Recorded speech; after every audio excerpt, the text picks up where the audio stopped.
On today's Locked On Giants podcast, we hear from Penn State play-by-play voice Steve Jones, who gives us a detailed look at Abdul Carter and a bonus look at quarterback Jaxson Dart, the New York Giants' first-round draft picks. That's coming your way next here on the Locked On Giants podcast.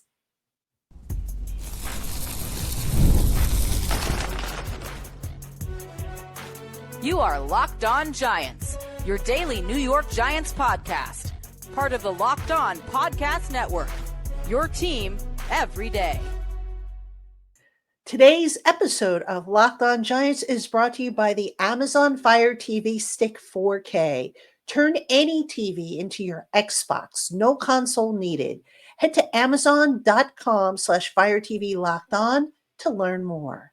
Hello, New York Giant fans, and welcome to another edition of the Locked On Giants podcast, part of the Locked On podcast family, your team every day. I'm your host, Patricia Traina, credential member of the New York Giants media for Locked On, as well as for New York Giants on SI, which is where you can find all of our written work. And as always, we welcome on in our Blue Crew community members, our everydayers, our newcomers, and everybody in between. We thank you for spending part of your day with us here on the Locked On Giants podcast. And on today's show, I've been promising you guests that really know the Giants draft picks probably as well as anybody. And on today's show, I'm pleased to welcome in Steve Jones. He is the play-by-play man for Penn State football.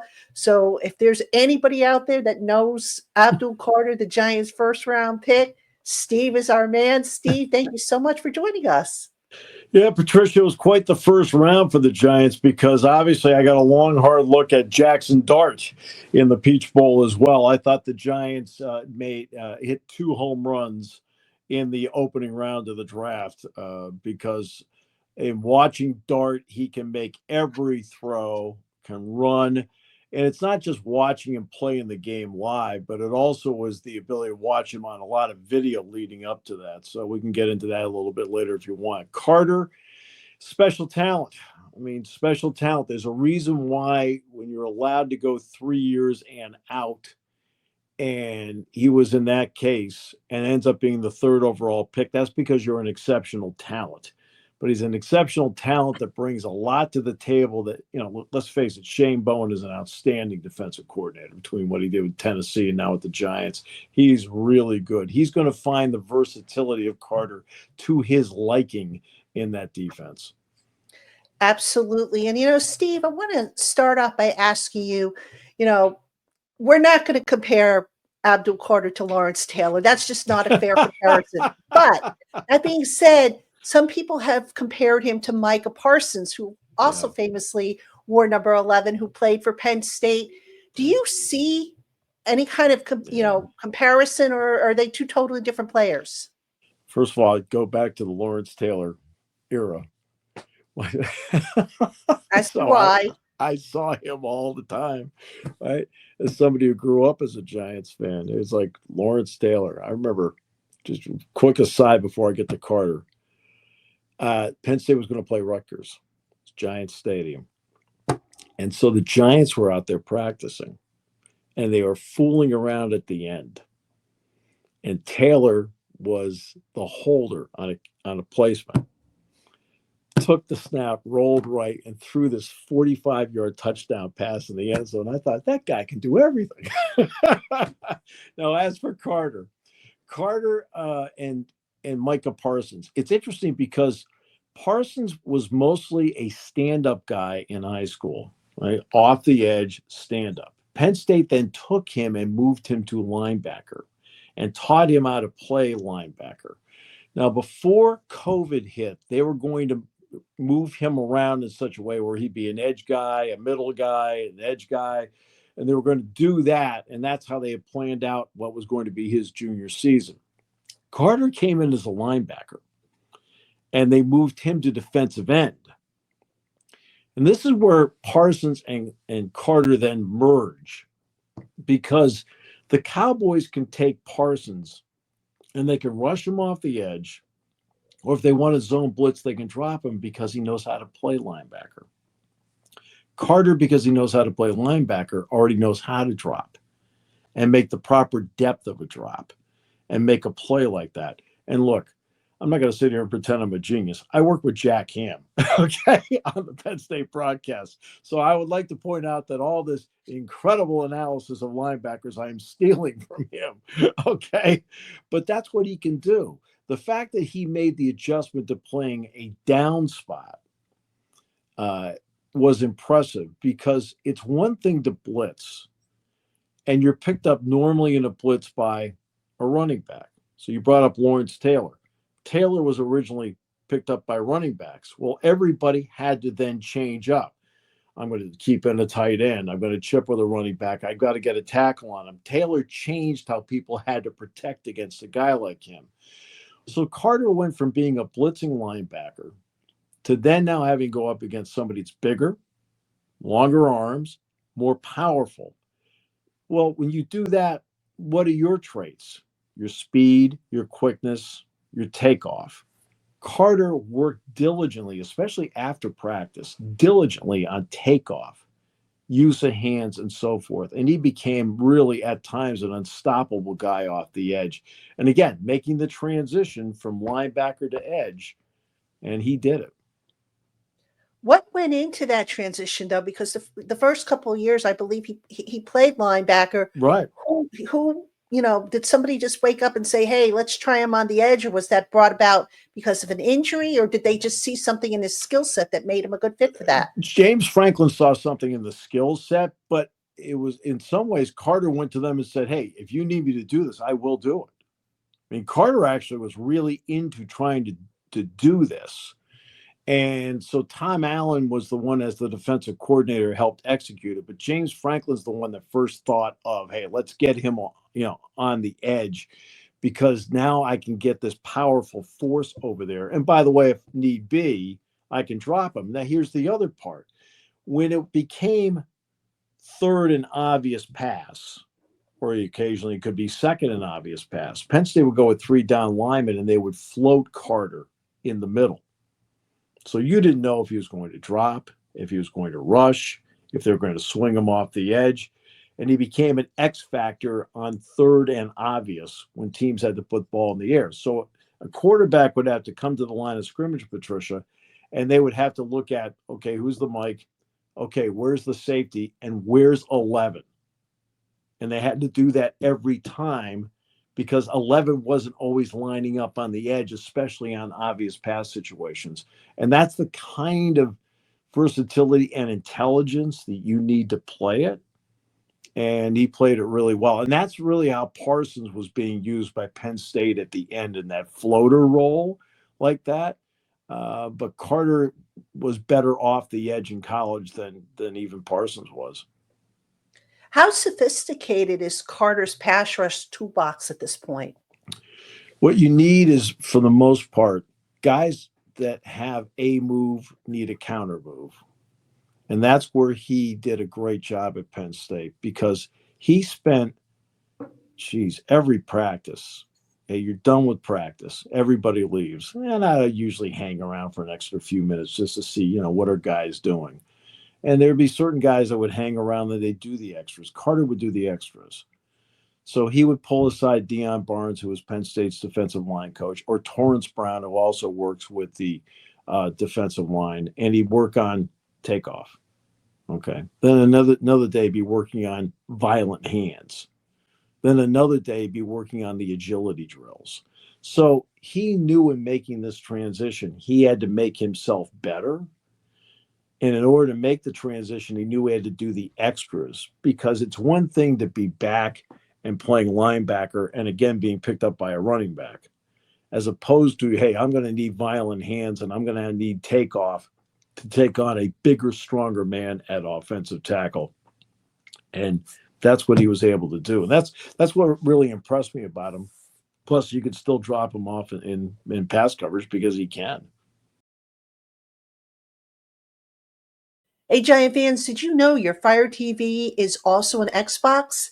Turn any TV into your gaming and entertainment hub with Fire TV Stick 4K devices. No console required.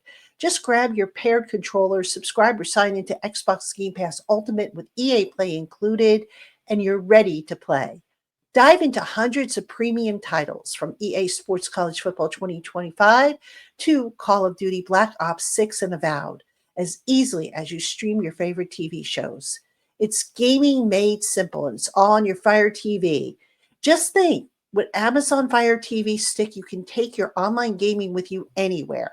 How cool would that be if you're a road warrior or if you're headed to a friend's house and you want to bring along some entertainment for everybody to enjoy? It's gaming on the go, made easy with the Amazon Fire TV Stick. So head on over to amazon.com/Fire TV Locked On to get started. Xbox Game Pass Ultimate subscription and compatible controller required. Available on select devices, including Fire TV Stick 4K 2nd Gen, Fire TV Stick 4K Max versus 2nd Gen, and Fire TV Cube 3rd Gen.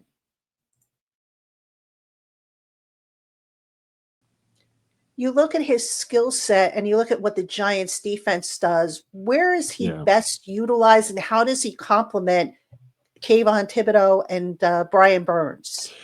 Well, Brian Burns and Thibodeau are going to be huge pluses for Carter, and Abdul Carter is going to be huge pluses for them.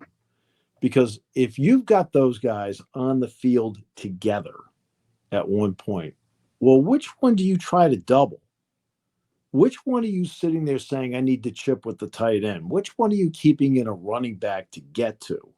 Because you can only get to one of them along the way. And I think where Carter is special is he's got that burst off the edge.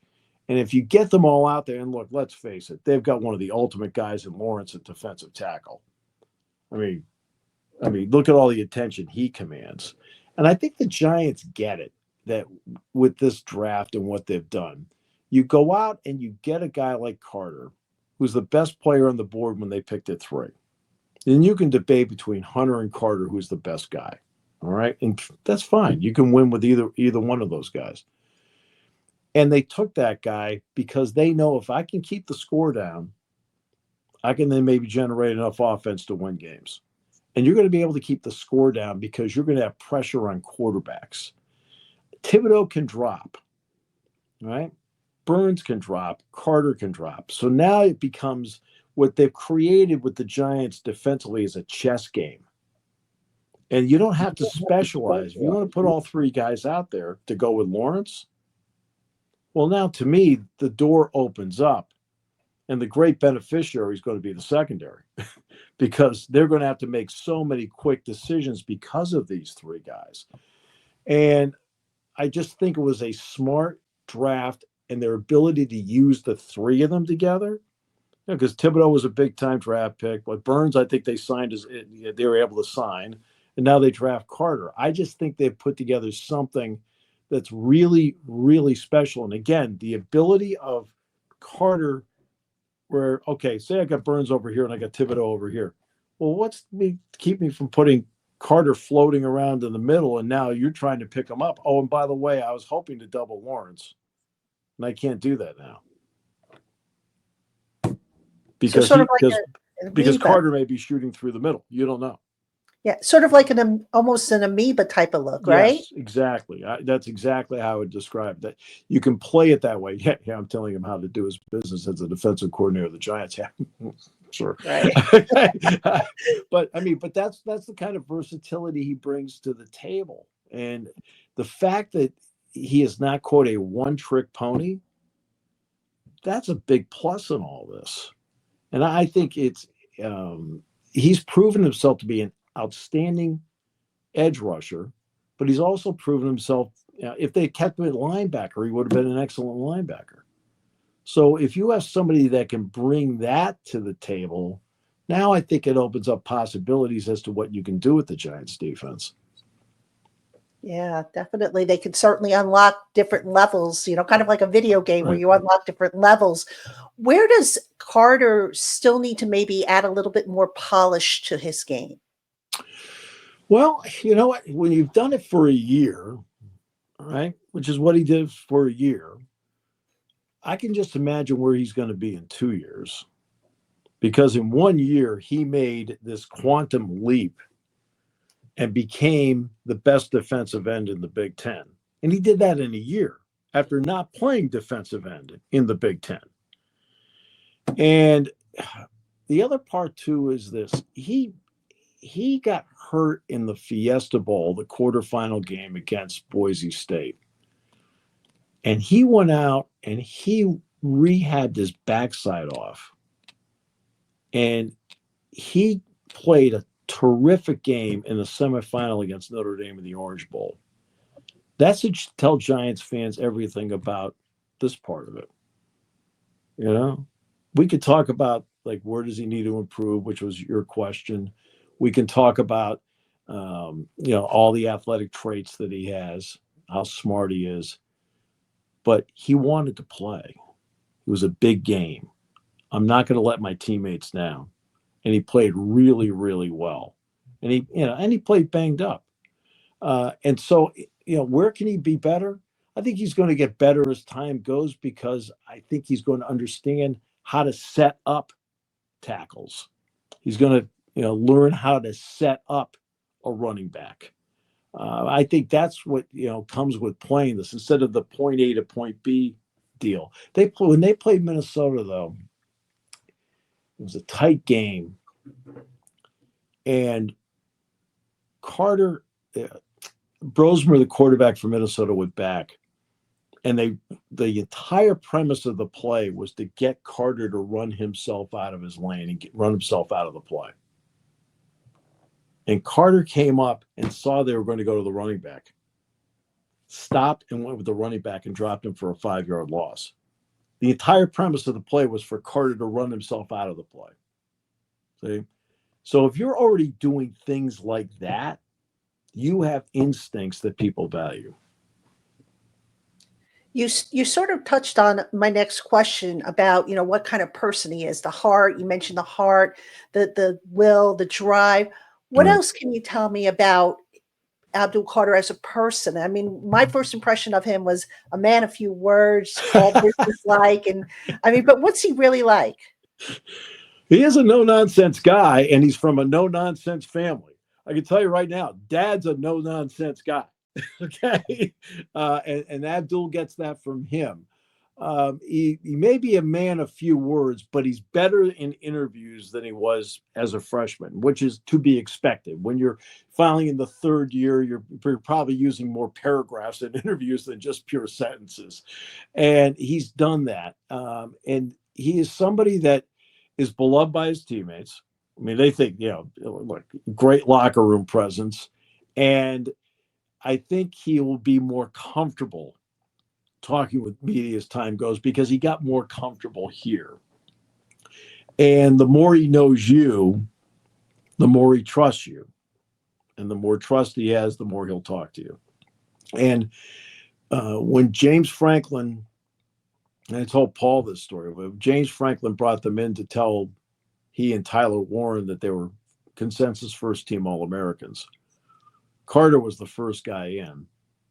And when he tells him, and Carter's like, "Oh, Coach, thanks so much. This is great. Tremendous. I can't wait to call my mom and dad. I can't wait to go down and share this with my teammates downstairs in the defensive line room and with Coach Barnes and Coach Brown." And he had that real, and then he says, "My picture is going to be up on the wall here at Penn State forever." Now he brought Warren in. Okay. You think Carter's a man of few words? He brings Warren in. He tells him the same thing. And Warren looked at him and went, "Thanks." So Carter may be a man of few words. Ty is fewer words. But very sincere. He sounded like he was truly humbled by the honor. Yeah. Oh, yeah. They were both humbled by the honor. Look, there are hundreds of players out there. You end up being a first-team All-American. There are hundreds of players out there. You're the third overall pick in the draft. I mean, let's face it.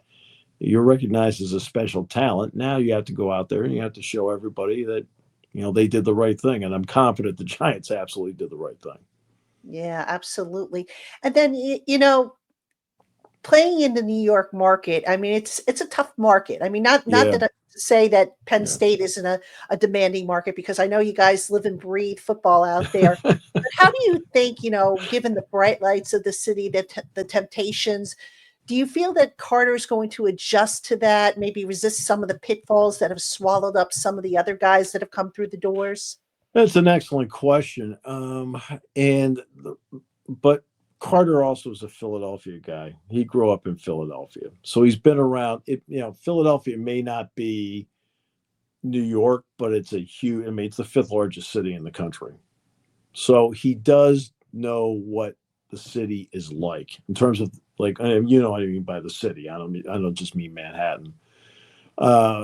And I just can't imagine that he'll be swallowed up by Hackensack. No, I'm just kidding.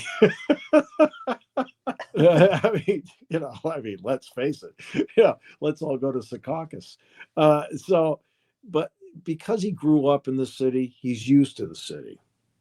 And I think it was actually more of an adjustment to him coming to State College than it will be going to New York. Wow, that's interesting. That's interesting because small town out here in the middle. I mean, I don't know how many cows he saw before he came here. But I mean, there's always adjustments to both. I mean, I think he'll be fine. In fact, I think he'll thrive in it. I think he'll actually enjoy it. I think he'll enjoy the bright lights of it, the media part of it. He'll do very well with it. Definitely. And by the way, I got to say, I really like the advice he got from Lawrence Taylor when he asked about his number. Yeah. I spoke about that on my show and how, Lawrence very nicely said to him, go find your own number and make your own legacy. I thought that was really sage advice from the great Lawrence Taylor. Oh, sure. Absolutely. I mean, I guess here at Penn State, people have worn 11. LeVar Arrington, Navarro Bowman, Micah Parsons.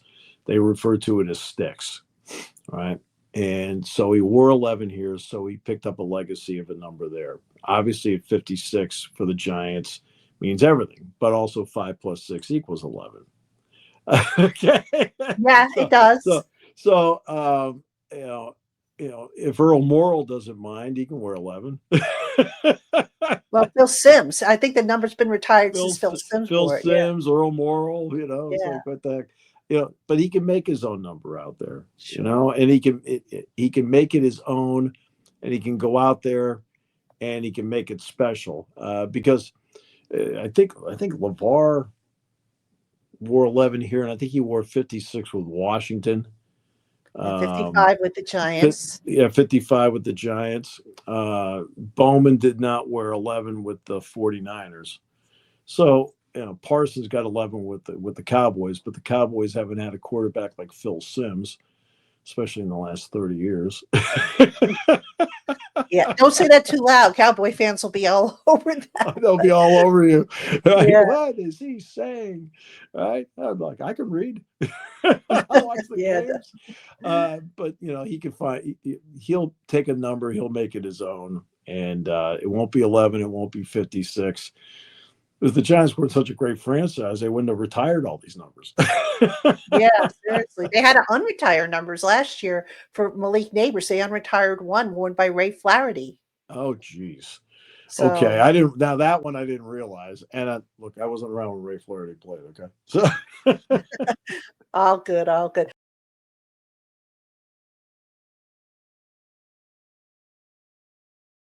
All right, Steve, since you brought it up at the beginning of the show about having seen Jaxson Dart in the Peach Bowl, let me just ask you about your impressions on him and how he might fit into Brian Daboll's offense.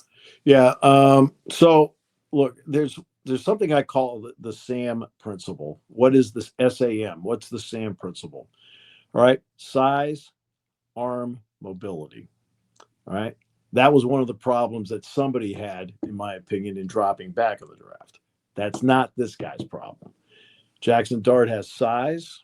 He's got a fabulous arm, and he has mobility. I don't think people realize he ran for 1,500 yards when he was at Ole Miss. He can pull the ball down, and he can go, and he's quick when he goes.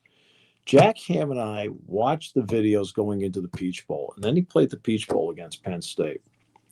And he made throws in that game where the accuracy of it, and Trey Harris is a very good receiver. I don't remember who picked him up, but he was a terrific college receiver. He dropped balls into the bucket repeatedly. Where you're like, how did he make that throw? Where the only two things that could happen on the throw would be an incompletion or a completion. It couldn't be picked off. Priest Corn is tight end. He kept finding him so he could see the field. Guys would be covered, but he'd find the open guy. And there's a lot of things about him that are really impressive. I know the knock on him will be, well, in Lane Kiffin's offense, it's a very quarterback-friendly offense. Is he a system quarterback and so forth? You can't make decisions on the run like he did if you're just a system guy, right? System guys are like, okay, ABC, well, I guess I'll take a sack, right? No, when it came time to ad lib, that means you're out of system, and he can do that. He's got size, arm strength, mobility. I think he's got a lot of poise because he took some real shots in that game, kept getting up. All right. You know, like any quarterback, the one thing about him, and this is like with most, I don't care if you're Tom Brady or whatever, it was always if he had to make some decisions with a guy in his face coming at him instead of away from him. That's why Dexter Lawrence is so good. He's got people like, he'll get right up there and, he causes problems because of that. Right. That's something he'll have to work on. But 9 out of 10 quarterbacks in the NFL, they all have that issue, including Patrick Mahomes.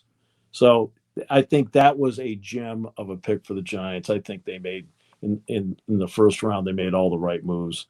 And I think had a very impressive draft.